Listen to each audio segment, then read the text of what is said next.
Good morning, everyone. My name is Dr. Bethany Vibert, and I'm a clinical psychologist at the Child Mind Institute.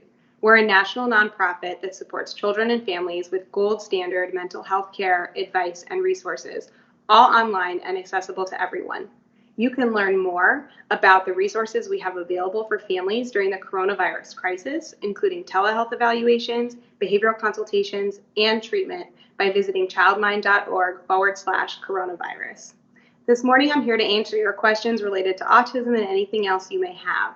We have the opportunity to cover a wide range of topics today, and I really look forward to answering all your questions and being here for you.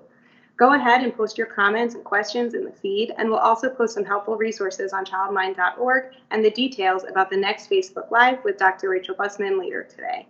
I'll do my best to answer your questions today, but if I don't get to all of them, remember we're here every day at 10 a.m. and 4:30 p.m. So as we get started and you begin posting your questions on the feed below, I have a question that we previously received from a parent, and I thought I would start out by addressing that question today. So a parent wrote to us, my son's OT can't come. He doesn't respond well to online sessions. Are we going to lose all of the progress he made? One of the reasons I wanted to start with this question is that I think this is a question that has come up in many forms from a lot of different parents. It relates to a lot of services and access to care and interventions that are previously either discontinued or changed. And when those formats change, it can be very, very challenging, both for parents and children to adjust to. So specifically, this question asks about occupational therapy, and I'm not an occupational therapist, I'm a clinical psychologist. However, I do think that there are some ways to try to adjust services in order to make them more optimal. So I wanted to start there with your question. First, I think it's really important, what I found when all of this started, we jumped right into providing services through a telehealth format.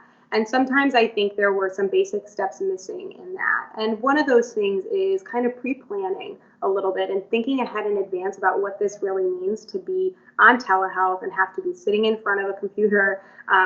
So for example, something that I've worked with parents on before is kind of pre-planning maybe the materials that they're going to need or the setting for the session. And then if your child's interest is waning or there's kind of a hiccup in what's going on, you have a variety of materials and things present for you to kind of quickly adapt and adjust.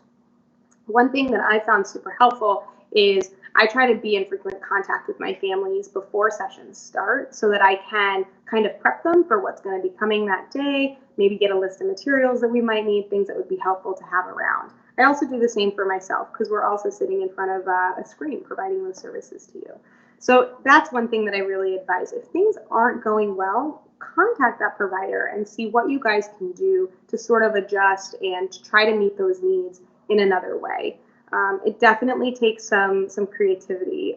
For example, something like occupational therapy, which may have been really a direct service to the child, may need to be adjusted in different ways and may involve more parent coaching. You may end up being involved in your child's therapy in ways that you weren't before, just as a means of kind of sitting behind them and facilitating those exercises or interventions and practices and therapies. So that's one thing that I think is really important.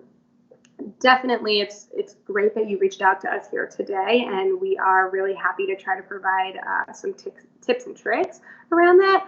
I would also recommend reaching out to that provider directly. Have a pretty honest and clear conversation and say, listen, things aren't going as well as we thought they would, or I'm having some troubles and difficulties. And so definitely reach out to them as well and see what tweaks and adjustments they also recommend.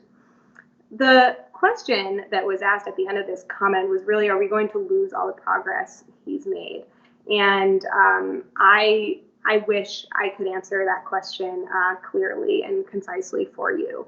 I think that right now, with a lot of therapies and a lot of services I'm providing, I'm really working with families on maintenance. Right now, we want to figure out how to maintain the progress that they've made in this new setting. As time continues to pass, we're getting used to different routines with our patients. I now have I know a little bit more what to expect when I sign on, when I'm talking to my patients, and we're getting a little bit more continuity. It's kind of becoming the new normal, unfortunately. And so I think that with that, we're also then able to develop strategies to optimize teletherapies and telehealth, as well as continue to practice and maintain progress.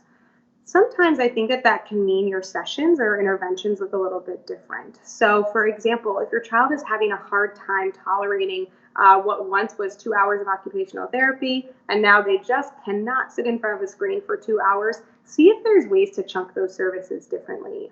Perhaps your child's attention span might be able to do 30 minutes at a time. And again, I think you should do this in coordination with their provider, but seeing if you can chunk those services a little bit differently may be helpful. And maybe rather than having a 2 hour session every week, the new normal becomes half-hour sessions throughout the week. And so that's just one way of kind of trying to adjust those services to see what may work. Definitely, you're sending this question into us now, and so you've had a few weeks probably of trials and trying to figure out, trial and error, what's going to work during those longer sessions maybe. So trying to cut those sessions up differently, I think, is really, really important. The other thing that's going to be, I think, really essential in trying to just maintain the progress is, again, talking with that provider about the things that you can be doing at home, kind of in between sessions. I think that sort of homework and maintenance between sessions, incorporating activities and things into really daily tasks that are going to continue to push these skills and strengthen these skills and maintain them. It's definitely a fine balance between working with a provider on developing new skills and also working with a provider to maintain those older skills and the progress that you have made. I certainly do think it's possible to maintain many skills. I can't speak to this particular occupational therapy provider or child. However, I do know that with a little bit of adjustment and tweaks, we've definitely been able to see maintenance of a lot of things in a lot of our families. The other side note, I think, or maybe a little bit of encouragement, is something that I found is at the beginning, and I've heard this from a lot of parents, that at the beginning this stuff was really, really hard. And it was really easy to kind of say, this is not working, and we give up, or we don't want to really entertain these services via telehealth. It's just too much right now. That makes a lot of sense. Doing what you can when you can is okay. We're all trying to just sort of survive day to day. So that makes a lot of sense. I would also suggest maybe trying to revisit some of these things. If you are kind of in the flow of the new normal, or you feel like you pulled back on some things and you want to maybe try re-engaging, do so slowly. Scaffold up some things or try wading back into services slowly to see if those providers have adjusted new ways or are open to different and new ideas, especially via telehealth, so that your child can continue to practice and progress in those skills. Also, remember, there are opportunities, infinite number of opportunities throughout the day to practice so many things with your child. And even if it's not in a structured therapy session, applying the principles of that therapist or the skills that they're trying to use to your daily living is going to be really helpful and can really help your child. I think a great example of this is actually on our website. We have a tip for teaching children hand washing. And that tip sheet goes through different ways to break down behavior. What I love about it is it starts with how you're going to pre-plan and set up that environment to optimize success when you're learning that. And then it goes through breaking up skills of hand washing, for example, into smaller steps, meeting your child where they're at, seeing what their skills and abilities are, and then kind of using visual schedules, pictures, setting up that scene around your sink area in order to help them learn the steps that it takes to wash their hands and do so in an effective and safe way. Those same principles can be applied to a lot of different skills and a lot of different activities. And so even if you're home and you're just trying to teach your child a new game to play, frankly, maybe you guys are getting a little bit bored, breaking it down into smaller steps like that will be very, very helpful. So using statements like first, then is a really simple way of breaking something into 2 steps and continuing to teach your child about different things and possibly new experiences as well. Remember things like coloring, things like folding clothes, or stepping up on a step stool to reach something in a kitchen. Those are all things and ways that children are learning to use their bodies to manipulate things, to practice fine and gross motor skills. And so really incorporating them in those daily activities is going to help them continue to either maintain or maybe even grow and develop a little bit further. So I think that there are several encouraging ways that we can try to promote growth, maintain a little bit of progress. Again, it's unfortunate. It's hard for us to say what the impact will be. However, we do know behaviorally there are ways to try to maintain some of these skills and incorporate learning and engaging in new things and opportunities throughout your day. One thing we recently worked with a family on was trying to just extend the time that they're sitting doing work. This might be like the occupational therapy example, but I think it also applies to education.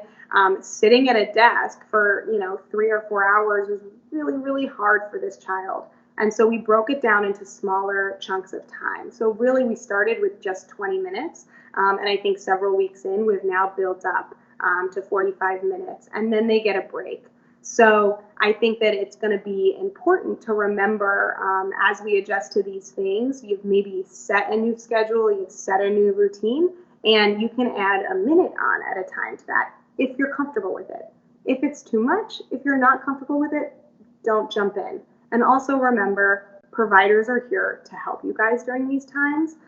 So that includes us at the Child Mind, and I'm sure the existing providers that you have. If you have a question, of how to really scaffold those services or build up things in your home that you might have started with, 4 or 5 weeks ago, and now that things are settling in, it might start to feel a little bit different.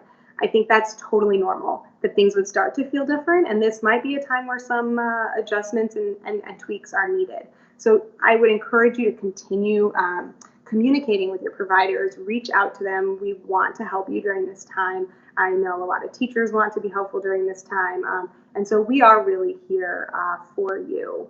It looks like we're getting another question in.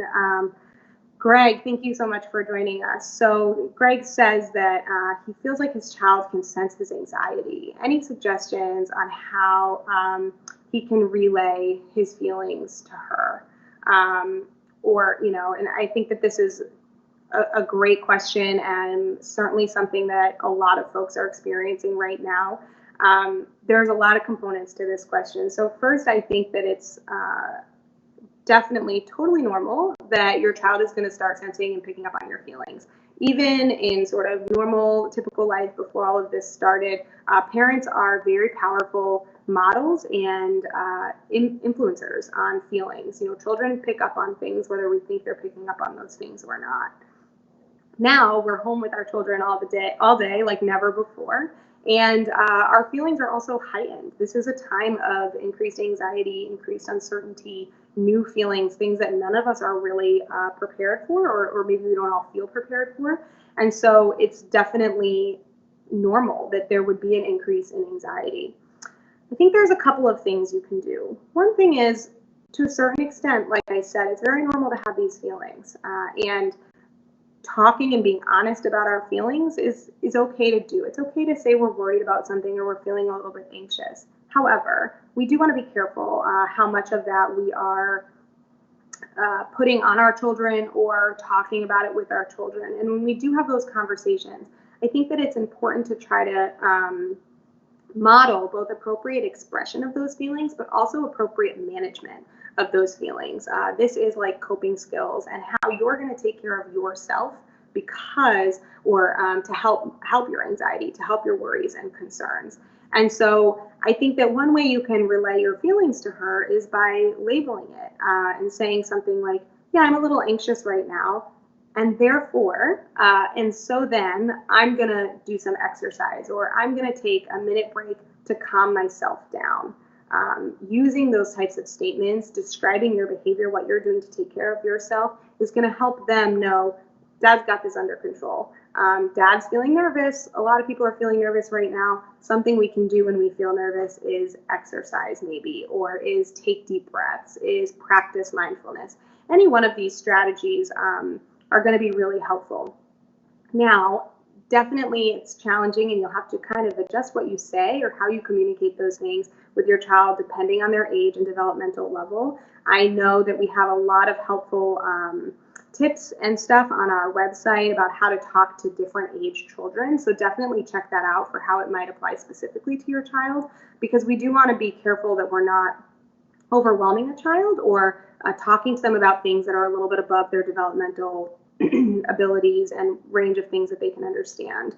I also think that it's important to check in with them and see how they feel. So very keen of you to notice that maybe your child is sensing your anxiety, and I think that that's it's probable, it's likely that that's happening, but also try to engage with them and see how they're feeling.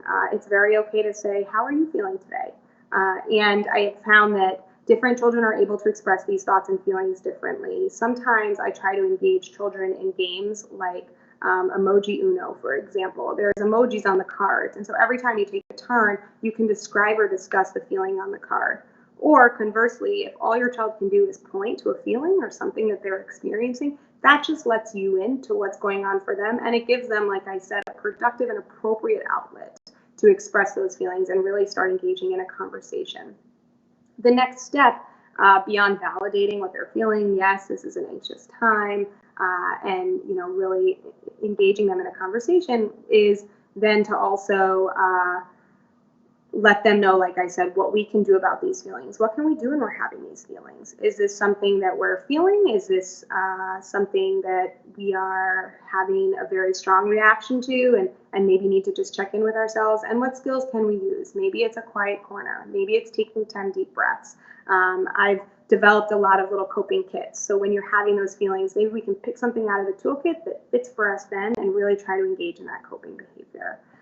So definitely check out those resources online too, depending on the age of your child, and it can really help target your child's specific needs as well. We have another question coming in here. My boy won't touch anything or eat anything at all apart from the home. So I think that this is something, again, that a lot of folks are talking about and commenting on, and thank you for bringing it up here, because I'm sure you're not the only one. This is a really hard topic, especially in a time where we do want to be careful what we're touching. We do want to be careful that we're not touching our face, that we're not going out to the store, touching something, and then touching our face or bringing it home. We are told right now to be very heightened in our hand washing and those practices. And I think that different children and different individuals in general can take these kind of rules and guidelines differently, and sometimes it can feel like we're taking it a little bit to an extreme. I think it's really, really important to follow, the care and the direction from your administration and like local health care officials, as well as the CDC and the World Health Organization when approaching this question. However, we do also want to make sure they're functional and that you're able to function. So for example, if you have to leave and they're unable to open the door because they don't want to touch the door, I can understand why that can be sort of impairing and difficult to deal with. I think helping them understand that first, if we touch something right now, we just want to be careful to wash our hands. It can be said very gently. It can be, modeled for them, letting them know, I'm going to touch the door. Now I'm going to go wash my hands, if appropriate, of course, not to excess or anything like that. So starting to model those things and really making them aware that when you do things like that, you're okay. And things are going to be okay if we do those things. In terms of eating and, engaging in things outside the home, again, I think that there are probably guidelines from the CDC and the World Health Organization about kind of the care we should take when we're doing things in public. Again, I think washing our hands and making sure we're staying on all of those good health hygiene habits is important to keep in mind.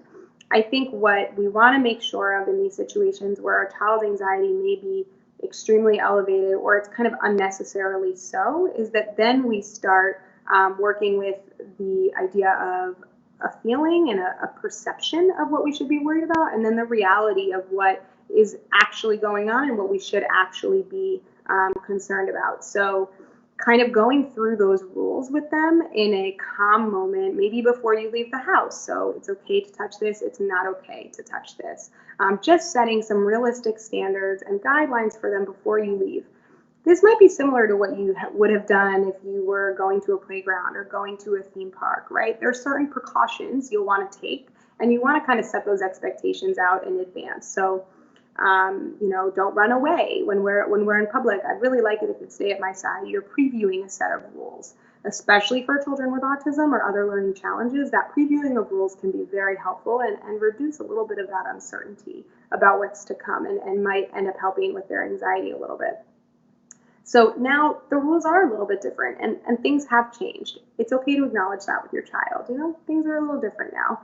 I understand that. Now when we open doors, instead of using your hand, if you could just push that lever down with your elbow, that would be great. Going through maybe the replacement behavior, something you'd like to see them do instead, is going to be really helpful. And then normalizing that for them. So showing them that it's okay. Again, I think that this can be a little bit tricky because we want to be careful that we're not going out and touching everything in our path unnecessarily, and I don't think that that's what you're getting at either.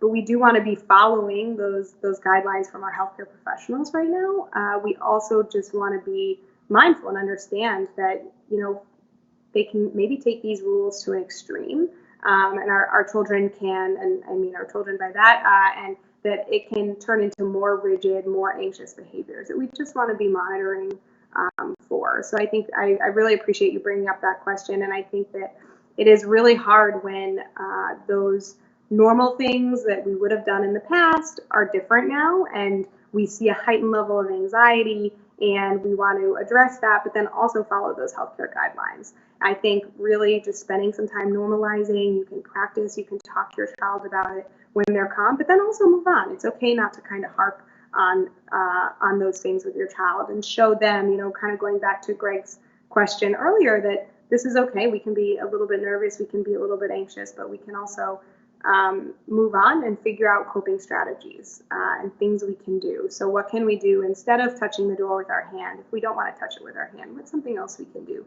that's very normal and appropriate, and we'll still get our needs met when we do need to go out in the community for some reason. So thank you for that question. I think that that's really helpful. Again, I think that there are some helpful tips on our website, some more specific, maybe geared towards specific anxieties and OCD-like behaviors, that if you feel like you're seeing a real increase in non-helpful behaviors or excessive hand washing, excessive not touching anything even in your home, definitely check out those resources that we have. We have a lot of great experts, and they've posted a lot of really excellent material as well. So thank you for bringing that up here. We're really glad you came to us. So I do want to, we'll end on that question today. I really thank you guys all again for joining me. I hope it was helpful. Remember, we're here every day at 10 a.m. and 4:30, and we look to your questions daily. This afternoon at 4:30, Dr. Rachel Bussman will be joining you guys specifically to talk about self-care for parents, so definitely tune into that, especially if you have concerns about that. And just as a reminder, the Child Mind Institute is here to help with the mental health and parenting needs of the coronavirus crisis wherever you are. We have resources to help, from daily tips to consultations to gold standard telehealth treatments. Go to childmind.org/coronavirus. Be safe, and thank you so much for joining me this morning.